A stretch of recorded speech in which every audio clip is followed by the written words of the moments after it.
Halo Soul, hai Mistik, kembali dengan saya Trian Doko di Bermain Jiwa. Video kali ini saya akan bahas tentang Kundalini secara singkat. Jadi pada prinsipnya kalau kalian tahu apa itu Kundalini, kemudian mekanisme kerjanya, bagaimana membangkitkan Kundalini itu sebenarnya juga tidak terlalu rumit. Jadi di sini saya akan coba bagikan apa yang saya temukan dari proses mistik saya, yang akhirnya membantu saya mengerti apa itu Kundalini sebetulnya. Jadi saya mendapatkan sebuah informasi itu dari satu dokumen yang dideklasifikasi oleh CIA di tahun 2003. Ini dokumen riset sekitar tahun 1983 terkait fenomena Kundalini dan kesadaran. Nah dari situ akhirnya saya bisa mendapat jawaban lah dari semua fenomena yang dulu saya aneh dan apa kaitannya dengan Kundalini. Oke? Jadi di akhir video ini nanti mungkin kalian mendapat tips dari saya secara sederhana bagaimana membangkitkan Kundalini. Oke, seperti apa? Kita akan bahas yang satu ini.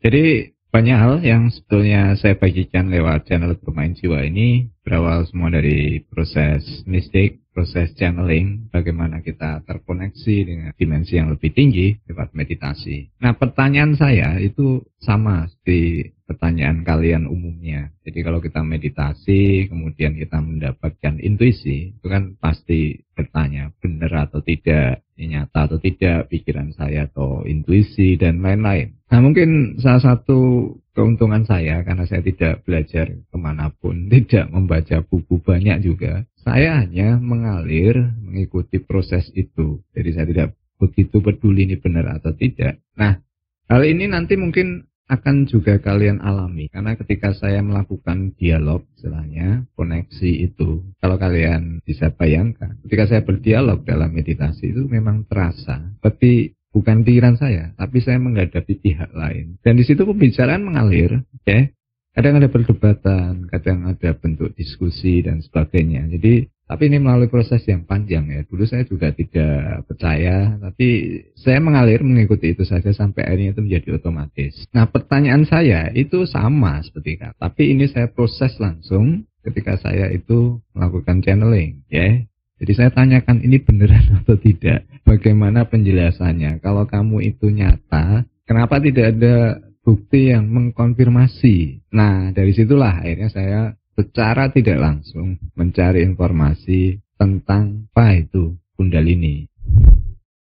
Nah, apa sebetulnya Kundalini? Kundalini kalau dari terjemahan katanya itu dalam bahasa Inggris coiled snake atau ular yang melingkar atau belitan ular. Jadi simbol ular ini ada dalam setiap ajaran agama. Ular itu sebetulnya ada yang menerjemahkan itu kekuatan jahat, kekuatan negatif, tapi juga bisa sebagai simbolisasi ego. Nah kalau di Nusantara itu kan ada dalam pewayangan lakon Bima Suci, okay?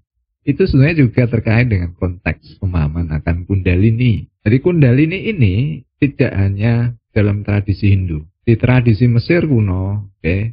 Kemudian di tradisi Cina, di tradisi Yahudi, bahkan saya rasa setiap ajaran itu pasti ada. Kalau kita belajar Kundalini dari sisi Hinduisme, itu kan terkait dengan pemahaman akan 7 cakra. Okay? Jadi pada prinsipnya, di setiap puncak ajaran agama, itu pasti membahas aspek terkait bagaimana memahami eksistensi kita yang bukan fisik. Atau kata lain, mengenal apa itu jiwa. Di ajaran-ajaran agama itu kan di level awalnya, semua berbau ritual, berbau aturan, ya kan, doktrin dan lain-lain. Tapi di akhir-akhir biasanya yang dikatakan di level mistik, kalau di Islam ada tasawuf, ada sufisme, demikian pula di Hindu Vedanta, ada Vajrayana, Tantra, semua itu sebetulnya metode yang sama bagaimana kita itu mengenal jiwa, mengenal kesadaran. Jadi buat kalian tidak harus fokus ke Kundalini, di setiap agama itu pasti ada.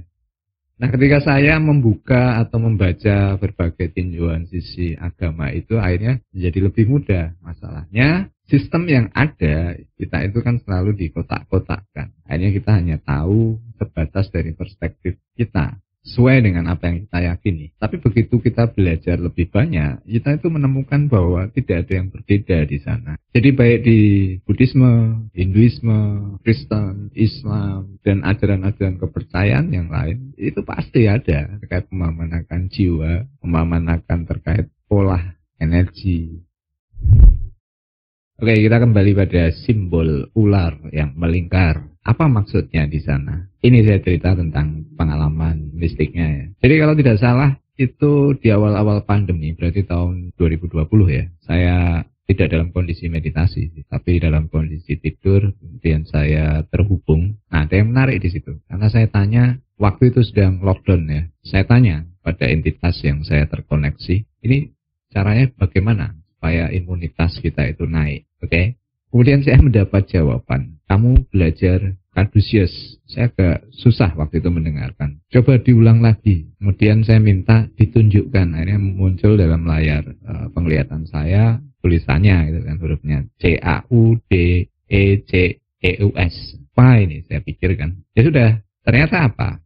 Jadi ketika saya cari di internet, itu yang dinamakan tradisi yang serupa dengan Kundalini. Ini gambaran tongkat Caduceus itu tongkat yang di atasnya ada dua sayap ke kanan ke kiri dan ada belitan dua ular di kanan kiri. Oke, nah dari situ akhirnya saya menelusur mulai lebih paham ketika membaca tulisan teks atau buku dari Tesla ya. Jadi simbolisasi ular ini mewakili apa yang disebut sebagai listrik alam. Saya baru mulai bisa paham ketika Tesla itu sebetulnya, ini versi Eric Dollard ya. Eric Dollard itu sekarang masih hidup. Dia ilmuwan yang mencoba menghidupkan kembali atau melanjutkan riset yang dulu sempat dibuat oleh Nikola Tesla. Jadi Tesla itu versi Eric Dollard, dia membuat listrik sempat itu berjalan. Listrik yang berbeda dengan apa yang kita gunakan saat ini. Ini yang dikenal dengan istilah listrik simpatik. Jadi ceritanya waktu itu, Tesla itu membuat sebuah laboratorium eksperimental itu di Colorado Springs. Jadi tempat ini dipilih karena di pegunungan, lebih steril dan lebih mendekati lapisan atmosfer. Jadi Tesla itu percaya dia bisa mentransmisikan listrik itu tanpa kabel. Oke. Dia membuat sebuah replika ini yang dikenal sebagai Colorado Spring Tower ya, menara Colorado ini. Dia membuat menara seperti tiang ke atas tinggi dan di atasnya itu ada bulatan. Idenya adalah dia mau menangkap dan menyebarkan listrik itu seperti petir. Dan apa yang terjadi di situ? Listrik ini sempat beberapa kali gagal, sempat beberapa kali dia hampir terbakar, tapi ada hal yang menunjukkan gejala yang aneh. Jadi beberapa orang yang di area dekat Colorado Spring ini, kakinya itu mengeluarkan percikan api ketika melangkah. Dan percobaan ini sukses menyalakan listrik hampir 200 bulan ya, sampai di radius jarak 26 mil, ini sekitar 40 km lebih. Nah, listrik yang dimaksud ini yang dikenal sebagai gelombang plasma atau getaran longitudinal. Nah, ini berbeda dengan apa yang sekarang kita konsumsi, elektromagnet itu dia getarannya yang disebut gelombang transversal. Secara sederhana membedakannya, gelombang transversal itu hanya satu gelombang dan dia naik turun. Itu seperti gelombang air laut, ya.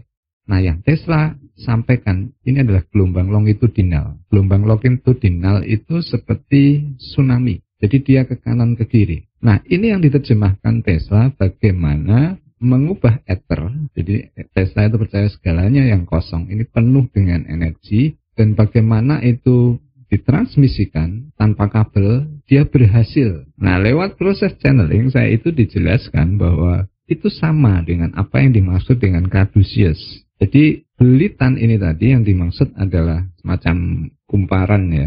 Maka Tesla itu mereplika listrik tubuh kita, ini juga sama mekanisme kerjanya dengan listrik alam. Apa yang ada di sepanjang tulang belakang kita itu mengeluarkan semacam gelombang radiasi putaran. Maka dia membuat di Colorado Spring itu banyak osilator ya, kumparan, yang prinsip kerjanya sama. Towernya itu tulang belakangnya, kemudian kumparan yang dibikin mengitari menara Colorado tadi, itu yang untuk mengambil energinya. Nah ini yang saya temukan di website. Dia mampu menangkap listrik, kemudian disebarkan dalam bentuk semacam petir. Oke, ini yang ada di laboratoriumnya. Nah di situ juga ada foto yang menunjukkan bohlam yang hidup. Jadi simbol ular melingkar, ini gambaran gelombang listrik alam. Jadi semua pergerakan alam listriknya itu bergerak secara memutar. Ini yang menyebabkan kalau kalian lihat ada tornado, nah itu juga memutar. Kemudian kalau ada pusaran air, vortex, itu juga bentuk magnetisme dan elektrik. Oke. Ini terjadi juga dalam tubuh kita. Sepanjang tulang belakang itu ada semacam gelombang yang bergerak naik ke atas, membangkitkan kundalini yang tertidur yang diyakini letaknya itu di cakra dasar. Maka kalau kalian perhatikan bentuk torus ya, toroidal itu seperti donat ya. Bentuk-bentuk ini ada. Misalnya kalian lihat buah apel ya kan, bentuknya itu toroidal. Jadi ada gerakan memutar keluar dan kembali lagi. Demikian pula semua yang ada di tubuh kita ini itu efek dari putaran getaran ini tadi. Kalau kita melihat di kepala itu ada, kalau bahasa Jawa unyeng-unyeng ya, apa ya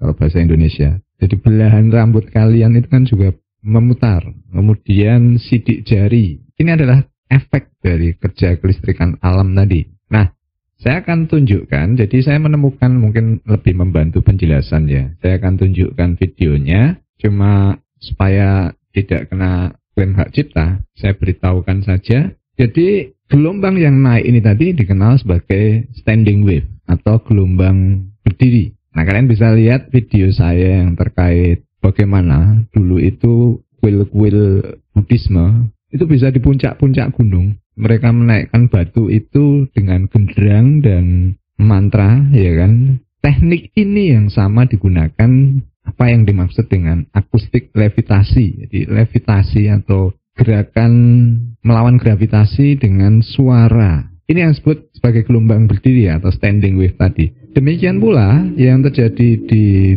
tulang belakang, ini menyebabkan di setiap titik itu ada semacam ruang vakum yang tidak terpengaruh oleh medan energi di sekitarnya. Ini yang digunakan oleh biksu-biksu itu untuk mengangkat batu.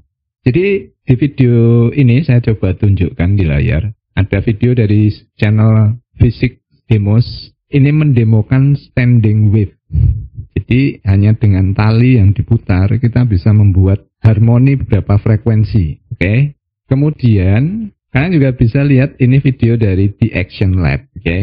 Bagaimana membuat semacam levitasi akustik secara sederhana. Jadi ini yang dikatakan gelombang longitudinal tadi, itu seperti dimampatkan, seperti kontraksi. Di video The Action Lab ini dia bisa menunjukkan dengan barang yang sederhana, kita bisa membuat levitasi. Levitasinya itu karena ada medan kosong yang tidak terpengaruh gravitasi, oke? Nah, di video Action Lab ini juga yang memberi gambaran. Jadi gelombang yang dimaksud Tesla itu merambatnya seperti spiral, seperti per. Nanti kalian bisa lihat sendiri videonya di sana. Jadi di setiap gerakan gelombang itu tadi ada titik-titik di mana dikatakan titik jeda atau ruang kosongnya. Jadi inilah yang terjadi dengan listrik dalam tubuh kita. Titik kosong ini tadi, ini yang dikenal sebagai cakra. Nah, apa kaitannya ruang kosong dengan kesadaran, dengan kundalini? Jadi ini nanti akan saya coba jelaskan dari dokumen yang saya temukan di CIA. Ini yang menghubungkan kita dengan alam. Akhirnya kita terhubung dengan informasi tanpa batas. Jadi ini yang saya peroleh lewat proses channeling. Kenapa saya merasa ini seperti khayalan? Karena di ruang kosong tadi ini menghubungkan kita dengan frekuensi dari berbagai macam dimensi. Itu sebabnya Tesla juga mungkin dikatakan juga halu ketika dia menemukan apa yang dirakit airnya di Colorado Spring di laboratoriumnya. Ini juga karena dia menerima sinyal, entah itu dari Venus, planet Venus atau Mars, yang kemudian diterjemahkan menjadi listrik simpatik tadi. Oke, bagaimana membangkitkan kundalini? Jadi ini saya coba jelaskan secara singkat. dari dokumen yang dideklasifikasi, kalian bisa download sendiri di situs CIA.gov. Kemudian di atas ini kalau kalian lihat ada tanggal rilisnya dan ini nama filenya biasanya CIA RDP 96 bla bla bla. Kalian bisa cari di situ atau ketik saja Gateway Hemisphere. Nah, nanti ketemu. Nah, apa yang diungkap dari dokumen ini adalah bagaimana CIA itu melakukan riset tentang fenomena kesadaran dan kundalini itu secara lebih ilmiah dari teori-teori yang ditemukan di fisika kuantum. Dari dasar riset ini disebutkan ada penggunaan hipnosis.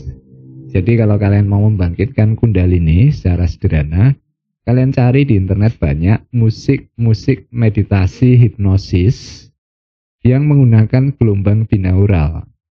Kenapa gelombang binaural? Jadi dijelaskan di sini efek dari hipnosis tadi diinduksi dengan musik. Bagaimana membuat belahan otak kanan dan otak kiri itu menjadi tersinkronisasi.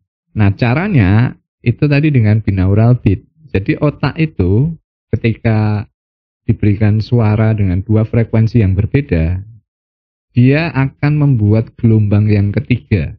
Jadi ini teorinya sama kalau kita mencampur warna ya. Warna merah campur kuning. Nah, pertemuan dua warna ini tadi menciptakan frekuensi warna yang berbeda. Demikian pula suara. Jadi ketika tadi kita mendengarkan musik, di sini di setel di frekuensi meditasi, di frekuensi alfa dan frekuensi theta, itu adalah frekuensi di mana kita dalam kondisi lamunan atau dalam kondisi mimpi. Diinduksi suara ini tadi menyebabkan kita rileks, tapi kesadaran kita tetap terjaga. Nah, kemudian di efek fisiologisnya, ini akan membuat detak jantung kita dan gelombang otak kita itu selaras. Lalu ditemukan bahwa kerja jantung di aorta itu memompa aliran darah itu lebih optimal dan gelombang otak kita itu naik 3 kali lipat. Nah, apa hubungannya dengan kundalini? Jadi darah yang dipompa tadi dia turun ke bawah, ya kan? Semua yang bergerak itu kan menimbulkan listrik. Sampai ke ujung kaki kemudian naik lagi sampai akhirnya nanti ke puncak cakra mahkota kita. Dan apa yang terjadi? Ini akan mempengaruhi di mana otak itu mengeluarkan semacam cairan yang membuat tadi kelenjar pineal kita itu menjadi semakin aktif, frekuensinya semakin bisa dalam getaran yang tinggi. Maka akhirnya timbul berbagai fenomena. Oke? Jadi kenapa kundalini itu dikaitkan dengan hubungan seks, ya kan? Karena ketika tadi keluar sekresi cairan tadi, itu sama dengan ketika dalam dimensi fisik kita itu berhubungan badan antara kekuatan feminin dan maskulin. Maka dalam meditasi ada juga ekstase. Nah, momen-momen ini ternyata dites itu bisa konsisten. Oke. Kemudian tips yang kedua yang sederhana, di sini disebutkan juga ada efek biofeedback dari hipnosis itu tadi. Jadi kalian bisa memproses tidak hanya dalam meditasi. Di sini disebutkan efek ketika kita berkendara, entah kalian pakai motor, entah kalian pakai mobil, getaran motor kendaraan tadi, gesekan dengan jalan, ya kan, suara di sekitar. Kemudian kalau orang berkendara itu dia kan tetap terjaga, tapi prosesnya itu dalam keseimbangan. Nah, ini kenapa? Ini yang saya jelaskan ke teman-teman yang ikut meditasi online. Ketika kita berkendara, kalau kalian mungkin mengalami, ada lamunan yang berjalan, pikiran kalian lancar. Jadi kalau kalian ingin membangkitkan kundalini, ya kan, membangkitkan intuisi kalian tinggal naik kendaraan saja. tapi ya pilih jalan yang mendukung ke sana. Banyakan mereka yang lewat jalan lurus, jalan tol itu kan lebih konsisten ya. Jadi ini tips yang sederhana kalian bisa lakukan untuk membangkitkan Kundalini. Nah, berikutnya di sini dijelaskan tentang fenomena kesadaran Kundalini, hologram, dan apa yang kita kenal dengan matrix. Jadi ketika otak kanan dan otak kiri ini tadi selaras, kemudian muncul gelombang yang ketiga, ini getarannya akhirnya terhubung dengan medan energi bumi dan gelombang kosmik. Akhirnya kita bisa melakukan perjalanan astral, penglihatan, dan lain-lain. Di sini juga disebutkan efek gambarannya, gelombang otak kita itu kalau tidak diinduksi seperti lampu yang memancar tidak terarah. Tapi ketika itu diselaraskan, kekuatannya seperti laser. Oke. Jadi pada prinsipnya ini adalah bentuk pendekatan bagaimana fenomena Kundalini dan kesadaran itu lebih dijelaskan secara metodologis. Kalau kalian di setiap ajaran agama ada yang pakai dzikir ya kan, kalian membaca mantra berulang-ulang, kemudian ada musik yang kalau Buddhisme ada singing bowl ya kan, kemudian menggunakan dupa. Itu semua adalah pengkondisian supaya kalian itu rileks dan gelombang belahan otak kanan dan kiri tadi menjadi selaras. Oke. Jadi ini saja yang bisa saya bagikan. Kalau kalian suka video ini silakan berikan like. Silakan share. Kalau ada pendapat tuliskan di komentar. Kita akan ketemu di video selanjutnya. Selamat bermeditasi. Selamat bermain jiwa.